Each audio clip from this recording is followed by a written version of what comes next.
আসসালামু আলাইকুম প্রিয় মালয়েশিয়া প্রবাসী ভাই ও বন্ধুরা, যে যেখান থেকে দেখছেন আশা করি সবাই সুস্থ আছেন, ভালো আছেন। মালয়েশিয়াতে বৈধতা, লক্ষ মানুষের স্বপ্ন মালয়েশিয়াতে কবে বৈধতার সুযোগ দিবে বা কবে পারমিট করার সুযোগ দিবে, বিস্তারিত আলোচনা করব ভিডিওতে। এবং সম্ভবত হাতে একটা পাসপোর্ট থাকা জরুরি দরকার। যাদের হাতে পাসপোর্ট নেই বা হারিয়ে গেছে বা বসের কাছে রয়েছে, আপনি অন্য জায়গায় কাজ করেন, তবুও আপনার হাতে একটা পাসপোর্ট থাকা দরকার।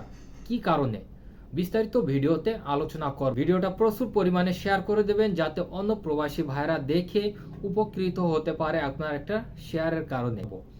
এবং ছোট্ট একটি বিষয় আলোচনা করি, যারা বর্তমানে পাসপোর্ট রিনিউ করবেন তারা বিগত দিনের মতো 400 রিঙ্গিত 500 রিঙ্গিত দিয়ে একটা অ্যাপার্টমেন্ট বা কিভাবে পাসপোর্ট রিনিউ করবেন, থার্ড পার্টি আপনার কাছ থেকে 300 রিঙ্গিত 400 রিঙ্গিত নিয়ে যায়। আপনার আর 400 রিঙ্গিত 500 রিঙ্গিত দেওয়া লাগবে না। স্ক্রিনে একটা নম্বর দেখবেন, এই নম্বরে হোয়াটসঅ্যাপ করবেন বা ভয়েস করবেন যে আপনি অ্যাপার্টমেন্ট নেবেন বা পাসপোর্ট কিভাবে রিনিউ করবেন। বর্তমানে এমআরপি পাসপোর্ট বন্ধ রয়েছে, ই পাসপোর্ট রিনিউ করা যাচ্ছে ইএসকেল থেকে। এবং আপনারা দেখেছেন অ্যাপার্টমেন্টের জন্য বিভিন্ন এজেন্ট বা বিভিন্ন দালাল চক্র 300 রিঙ্গিত 400 রিঙ্গিত নিতেছে। আপনি যে প্রান্তে থাকেন না কেন, এই নাম্বারে ভয়েস করবেন বা কল করবেন হোয়াটসঅ্যাপে, আপনাকে বলে দেওয়া হবে কিভাবে আপনি পাসপোর্ট রিনিউ করবেন বা সর্বোচ্চ সহযোগিতা করা হবে। যারা অ্যাপার্টমেন্ট নিতে পারেন না শুধুমাত্র তাদের জন্য, বা যারা নিতে পারেন তাদের জন্য নয়, এবং যারা অনলাইন থেকে নিতে পারেন না শুধুমাত্র তাদের জন্য। সময়তো মালয়েশিয়া প্রবাসী ভাই ও বন্ধুরা, হাজারো মানুষের মনের স্বপ্ন মালয়েশিয়াতে কবে বৈধতার সুযোগ দিবে। বর্তমানে মালয়েশিয়া থেকে দেশে যাওয়ার সুযোগটা কিন্তু চালু রয়েছে, এবং এই চালু থাকার কারণে আমরা বিগত সময় দেখেছি 2024 সালে অনেকেই বলছে, অনেক এজেন্ট বলছে যে 25 সালে শিওর মার্চ মাসের দিকে বৈধতা চালু করবে বা মালয়েশিয়াতে বৈধতার সুযোগ দিবে।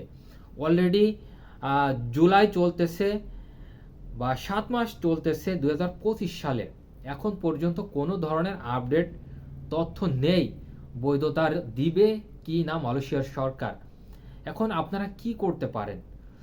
এবং বর্তমানে যে সিচুয়েশনটা রয়েছে, এই সিচুয়েশনে কিন্তু প্রতিনিয়ত ইমিগ্রেশন থেকে অপারেশন পরিচালনা করছে। এবং বিগত কয়েকদিন আগে ইমিগ্রেশন থেকে একটা আপডেট তথ্য দিয়েছে। সেখানে যে তথ্যটা দিয়েছে, দীর্ঘ 1 বছরে অবৈধ প্রবাসীদেরকে আটক করেছে অন্তত পক্ষে 50,000।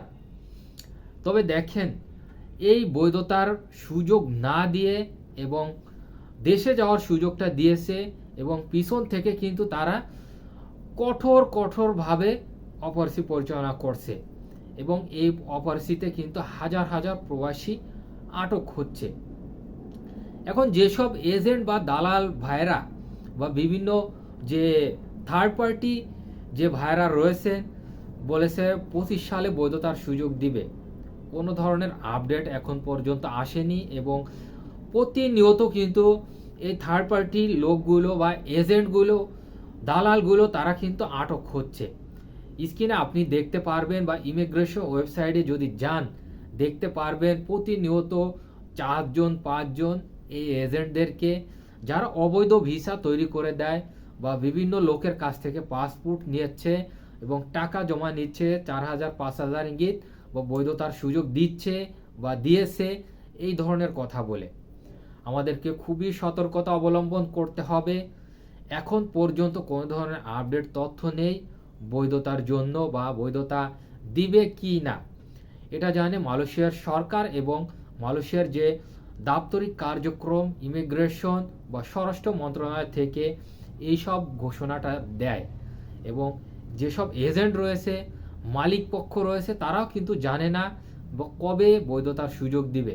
অযথা বিভিন্ন লোক আপনাদের কাছে টাকা চাচ্ছে, পাসপোর্ট চাচ্ছে, বৈধতার সুযোগ দিচ্ছে বা দিবে, এই ধরনের কথায় আপনি কখনো পা দিবেন না বা তাদের প্রলোভনতায় কখনো পাসপোর্ট জমা বা টাকা জমা দিবেন না। এবং যে কথাটি বলেছি, একটা পাসপোর্ট দরকার আপনার হাতে। বিগত 3 থেকে 4 দিন আগে আমার একটা ভাই, তিনি আটক হয়েছে ইমিগ্রেশনের হাতে। তার পরিবারের কাছ থেকে তথ্য পাঠিয়েছে এই লোকটা আটক হয়েছে। এবং আমি ইমিগ্রেশনে গিয়েছি বা ইমিগ্রেশনে গিয়ে তার তথ্যটা জানার জন্য চেষ্টা করেছি। তার হাতে পাসপোর্ট ছিল না। ইমিগ্রেশন থেকে কিভাবে বা ফটোকপিও পর্যন্ত ছিল না তার হাতে। ইমিগ্রেশন তার কিভাবে তার যে বডি নাম্বারটা কিভাবে দিবে বা তাকে কিভাবে খুঁজে পাবে তার বন্ধু বান্ধব, এ ধরনের রেকর্ড কিন্তু ইমিগ্রেশন রাখতে পারেনি, শুধুমাত্র পাসপোর্ট না থাকার কারণে বা ফটোকপি পর্যন্ত না থাকার কারণে।